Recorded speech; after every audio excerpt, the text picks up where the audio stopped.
जंगलात वाले ने हमारे गांव में 2500 बीघा भी जंगल निकाल दिए।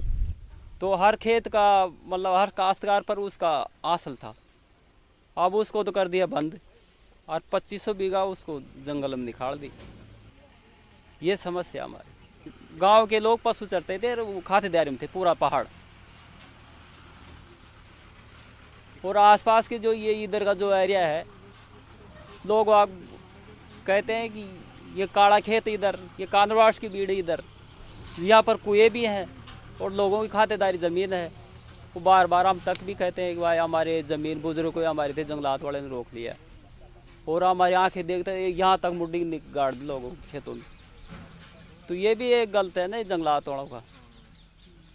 अब ये लोग कहाँ जाएंगे? ये तो बहुत बड़ी समस्या हो गई ना। पहाड़ों में जंगलात ठीक है, पहाड़ों में तक सीमित रहे जंगलात। गांव वाले जंगल की भी रक्षा करते, समझते हैं पेड़ों से पर्यावरण सुरक्षित रहता है, ऑक्सीजन मिलती है, पेड़ों से लकड़ी मिलती है, हमको सब समझते हैं। लेकिन ये तो ज़बरदस्ती लोगों के खेतों में अतिक्रमण करने लगे। पहले ये जंगलात में नहीं था एरिया, ये केवल गांव के मवेशी जाते थे और वो इनमें जो है पशु चरा करके आ जाते थे, और गांव के ही थे ये जंगल जैसे थे। इनकी आमद भी जो है गांव में ही होती थी, गांव ही के जाते थे।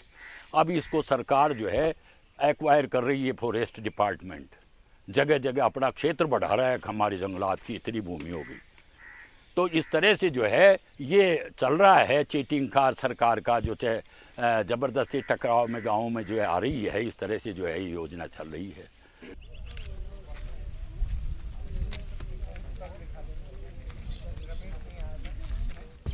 ये लोसल गुजरान ग्राम है, जिसके चारों तरफ अपन तालाब देखे। अब यहाँ ये जो इन्होंने कुआं खोदा है और ये जो ज़मीन दिख रही है, इस ज़मीन पर अब यहाँ जो फसल है उसमें मक्का, बाजरा, ज्वार इस खरीफ की फसल में होगी। रबी की फसल में जौ, गेहूँ, चना, सरसों बहुत अच्छी फसल हो जाएगी। ये नई खेती डेवलप कर रहे हैं लोग, जो 12 ने बेकार पड़ी थी पानी के आने से और हरियाली आने से। ये पूरा अब खेती के लिए आबाद हो जाएगा और यहाँ बहुत अच्छी फसल पैदा होगी।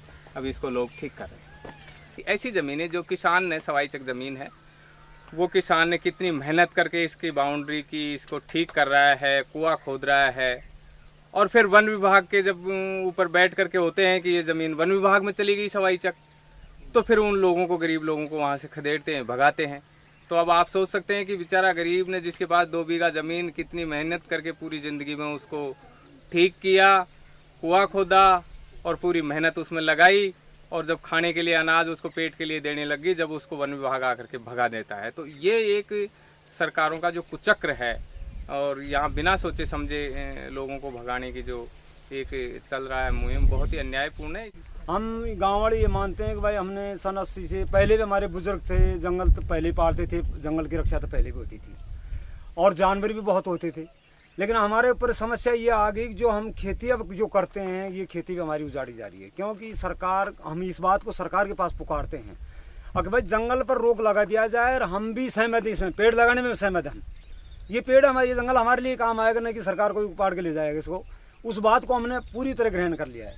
लेकिन सरकार एक तरफ से ये कर रही है कि जितने भी जंगली जानवर लाके यहाँ छोड़े गए हैं, वो ये खेती जो हमारी हम करते हैं वो भी उजाड़ी जा रही है। इसमें हमारा कोई हकूक नहीं है, सारी उजाड़ दिया जाएगा, इसमें कुछ नहीं रहेगा हमारे पास में।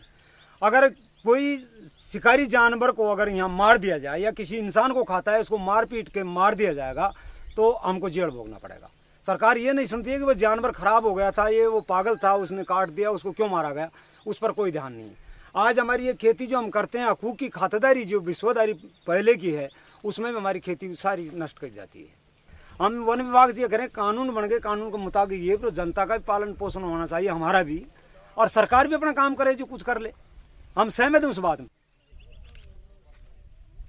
जंगल धरती माता, जो या तो खेती या जंगल, इसके अलावा तीसरा रास्ता है, वो तो या तो यहाँ से जाकर के दिल्ली और जयपुर मजदूरी करो, पलायन करो और गंदे नालियों में अपना जीवन जियो। तो स्वतंत्र जो जीने का रास्ता है, अपनी संस्कृति और अपने गांव में रह करके स्वावलंबी ढंग से जीने का रास्ता तो यही है कि अपने गांव में जो भी जमीन, चाहे वो किसी भी खाते की हो, वो गांव की जमीन होती है, और गांव के लोग जो उस पर मेहनत करके उसको ठीक करके उसका अपना जीवन चला रहे हैं, और हजारों साल से चलाते आ रहे हैं, और वो हजारों साल बाद तक भी उसके पैदा होने वाले जीव और वो आदमी उससे जीवन चलाता रहेगा। तो इससे बढ़िया और क्या हो सकता है। क्योंकि धरती माता तो हमेशा उसके साथ मेहनत करेंगे तो देती है जीवन जीने के लिए। तो और ऐसा कोई उद्योग या ऐसी कोई फैक्ट्री मेरी समझ में नहीं है जो कहीं शहर में जाकर के वो उसका विकल्प ढूंढ ले और उससे अपना स्वतंत्र और स्वावलंबन जीवन जी सकता है।